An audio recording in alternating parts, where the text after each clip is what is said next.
चुकी है। यहाँ पर क्योंकि धारा 144 है तो आम लोग तो यहाँ पर नहीं दिखेंगे, लेकिन जितनी भी पार्टियां हैं उनके समर्थक यहाँ जरूर मौजूद हैं और अपने अपने दावे हैं। जाहिर सी बात है कि उनके नेता खड़े हैं तो अपने नेता के पक्ष में ही बात करेंगे। लेकिन मैं बड़े ध्यान से सुन रहा था कि स्टूडियो में आप लोग क्या चर्चा कर रहे हैं। नेक टू नेक फाइट है, कुछ भी कहना अभी जल्दबाजी होगी। एग्जिट पोल्स में हालांकि अगर बात करें तो एक बार फिर से नीतीश सरकार वापसी करती हुई दिखाई दे रही है, लेकिन कई सारे फैक्टर्स थे।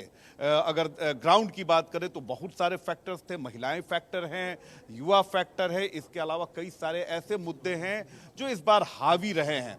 तो ये कह जल्दबाजी होगी कि हाँ फिर से नीतीश कुमार वापसी कर रहे हैं या तेजस्वी के मुद्दे ने कनेक्ट किया है। क्योंकि आप देख लीजिए कि बिहार में कुछ भी हो जाए, आप विकास, डेवलपमेंट, ये सारी चीजें आप बात करें, लेकिन एक महत्वपूर्ण जो फैक्टर है वो है जाति का फैक्टर। और जातीय समीकरण से ही सारी चीजें, वो चाहे डेवलपमेंट की भी बात करें तो वो भी जातीय समीकरण से ही उसे होकर गुजरना पड़ेगा। और यही कारण है कि अलग अलग आकलन आए हैं। हालांकि आकलन में नीतीश सरकार जो है वो माफ कीजिएगा एनडीए भारी दिख रहा है, लेकिन अलग अलग लोगों के दावे हैं, अलग अलग परसेप्शंस हैं कि किसकी सरकार बनती हुई दिखाई दे रही है। क्योंकि देखिए सबसे बड़ी बात होती है कि जैसे यूथ, अगर यूथ एक तरफा वोट कर दे तो अगर वो कनेक्ट कर जाए तेजस्वी यादव से तो फिर से बिहार में तेजस्वी की सरकार होगी। लेकिन यूथ भी बहुत सारी चीजों को देखता है। तेजस्वी यादव ने जिस तरीके से हर घर सरकारी नौकरी का वादा किया तो इसने कनेक्ट भी किया है, लेकिन एक इस पर संशय के बादल भी थे। लोगों ने कहा कि भाई ये हो सकता है कि चुनावी ये सारे वादे हों, क्योंकि आप हर घर से सरकारी नौकरी कैसे देंगे, ये तो आपका विपक्ष सवाल उठा ही रहा था। लेकिन आम लोग भी यही सोच रहे थे कि भाई आप प्रत्येक घर से सरकारी नौकरी कैसे दे देंगे, तो उसकी टाइमिंग भी उतनी सही नहीं रही थी। तो ये कह देना कि नहीं इस मुद्दे ने कनेक्ट किया पूरी तरीके से युवाओं को, तो ये भी सही नहीं होगा। ये भी सही नहीं है कि जितनी भी महिलाएं हैं 10,000 रुपए उनके खाते में आ गए तो वो नीतीश कुमार के पक्ष में ही वोट करेंगी। ये मुनासिब नहीं होगा, क्योंकि आज भी गांव देहात में अगर आप जाएंगी तो वहां पर जब वोट होती है तो घर के जो बड़े बुजुर्ग होते हैं वही तय करते हैं कि आपको किसे वोट करना है। और महिलाओं को भी ये ताकीद कर दी जाती है कि आपको फलाना पार्टी को ही वोट करना है, फलाना कैंडिडेट को ही वोट करना है। तो भले ही आप कुछ भी रेवड़ी बांट दें, भले ही आप फ्रीबीज किसी को दे दें, ये घर के मुखिया जो हैं, घर के जो पुरुष सदस्य हैं, ये तय करते हैं। तो बिहार में तो हर 20 किलोमीटर के बाद भाषा बदल जाती है, कल्चर बदल जाती है। तो आप ये सारे फैक्टर्स हैं और यही कारण है कि हम बिल्कुल कह सकते हैं कि नेक टू नेक फाइट हो रही है। कौन किस पर भारी है, कौन किसका पलड़ा किस पर भारी है, ये सारी चीजें जो हैं वो 12 बजे 1 बजे तक क्लियर होंगी। और यही कारण है कि चाहे वो एनडीए है उसके भी अपने दावे हैं, महागठबंधन के अपने दावे हैं, तेजस्वी यादव के अपने दावे हैं, लेकिन कॉन्फिडेंट कोई नहीं दिख रहा है। चेहरे पर किसी के भी कॉन्फिडेंस उस तरीके से नहीं दिख रहा है जो एक तरफा कॉन्फिडेंस किसी को दिखना चाहिए या फिर दिखाना चाहिए। जी ठीक है, लेकिन रितेश जरा आप ये भी समझाइए। चलिए मैं आपके पास आऊंगी, लेकिन जरा एक बार फिर से अपडेट दर्शकों को दे दे। देखिए अब वीआईपी सीट जिस पर सबकी निगाहें टिकी हुई है, अलीनगर की बात करते हैं, मैथिली ठाकुर अभी आगे चल रही हैं, तारापुर से सम्राट चौधरी आगे चल रहे हैं। और इसी बीच एक और बड़ी खबर का रुख करेंगे। बड़ी खबर, एनडीए महागठबंधन में कांटे की टक्कर रुझानों में, एनडीए और महागठबंधन की कांटे की टक्कर रुझानों में। हम आपको बता रहे 63 सीटों के रुझान आ चुके हैं, 63 सीटों के रुझान, और जिसमें कांटे का मुकाबला एनडीए और महागठबंधन के बीच 32 सीटों पर एनडीए को बढ़त मिलती हुई नजर आ रही है। यानी कि 63 सीटों पर यह रुझान, जिसमें 32 पर आगे एनडीए, 26 सीटों पर महागठबंधन इस वक्त रुझानों में आगे बढ़ता हुआ नजर आ रहा है और 5 सीटों पर अन्य आगे है। यानी कि देखिए रुझानों की अगर हम बात करते हैं तो यहां पर भी मुकाबला काफी दिलचस्प है। यानी कि कांटे का ये मुकाबला है, कांटे की टक्कर देखने को मिल रही है, जिसमें अगर हम 63 सीटों की बात करते हैं तो 32 पर एनडीए आगे और 22 सीटों पर महागठबंधन इस वक्त लीड लेता हुआ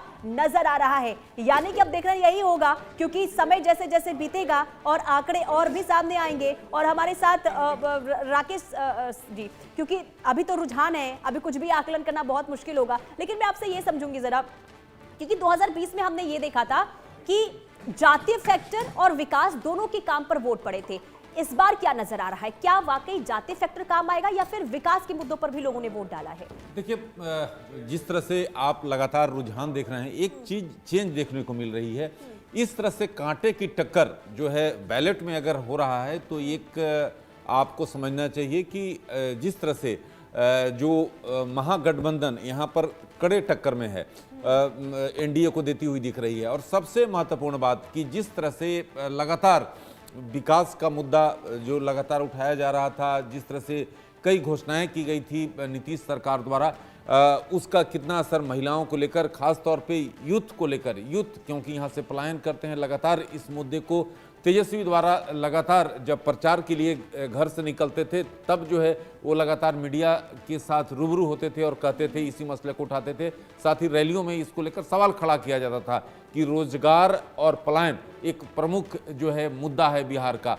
और जिस तरह से जो अभी शुरुआती रुझान है वो अपने आप में काफी संकेत है, क्योंकि अगर 45 सीट एनडीए और 34 सीट आपके पास और आगे भी बातचीत करेंगे, लेकिन इसी बीच एक बड़ी खबर आ रही है। किशनगंज सीट से कांग्रेस आगे है, अहम जानकारी आ रही है सामने। किशनगंज सीट से कांग्रेस आगे है और देखिए अब लगातार मटिहानी से जेडीयू के राजकुमार सिंह आगे हैं।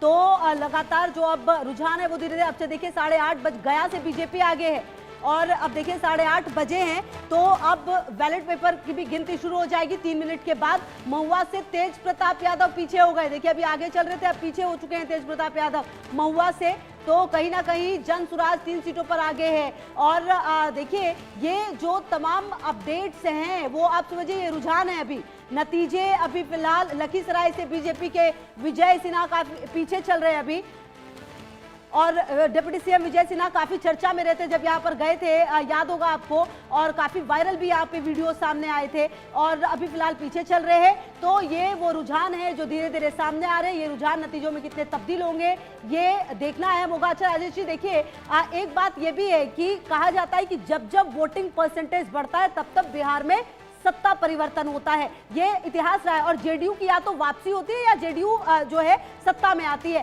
क्या इस बार भी वो ट्रेंड होगा या फिर इस बार कुछ बदलाव जो है वो होगा, नीतीश कुमार के काम पर मुहर लगती नजर आएगी? इस बार वृद्धि बिल्कुल होनी ही होनी है, क्योंकि देखिए ये तो अब बिल्कुल तय कहानी है। पहले से ही जो लक्षण दिखाई दे रहे थे तो हम लोगों ने ये चीज़ देखा था कि वो 43 सीटों पे आ गए थे, और वो उसका कारण उस बार हम लोगों ने देखा था चिराग पासवान की जो है कि वो खड़े हो गए थे और उस कारण से उनको नुकसान हुआ था। लेकिन 2020 के चुनाव को खुशबू जी देखें और 2025 के चुनाव को देखें हम लोग, तो एक चीज ये नजर आता है कि 2020 के चुनाव में नीतीश कुमार के प्रति एक नाराजगी की स्थिति नजर आती थी। लेकिन 2025 के चुनाव में नीतीश कुमार को लेकर नाराजगी की स्थिति नहीं है, उल्टे जो है कि कहीं न कहीं उनके प्रति एक समर्थन की स्थिति नजर आ रही है कि ऐसा ना हो कि वो, तो हमें लग रहा है कि इनकी सीटें 43 से हर हालत में बढ़ते हुए वो 55-60। क्या यही वजह भी है कि जब ये देखा गया कि जब एग्जिट पोल आए उसके बाद पोस्टर्स लगे टाइगर जिंदा है और तमाम, क्या ये बीजेपी को भी संदेश देने की कोशिश थी कि देखिए हम आए? इसी पर मैं आपके पास आऊंगी। और इसी बीच एक बड़ी खबर आ रही है, 92 सीटों के रुझान सामने आ गए। अहम जानकारी आ रही है सामने, 92 सीटों के रुझान सामने आ गए। 50 सीटों पर एनडीए को बढ़त है। मतलब फिलहाल अभी देखिए कांटे की टक्कर नजर आ रही है, जबकि महागठबंधन भी आप देखिए 36 सीटों पर आगे चल रही है। जी मेरे सवाल का जवाब भी दीजिएगा और बताइएगा कि क्या ये जो कॉन्फिडेंस है वो वापस आया है जेडीयू का?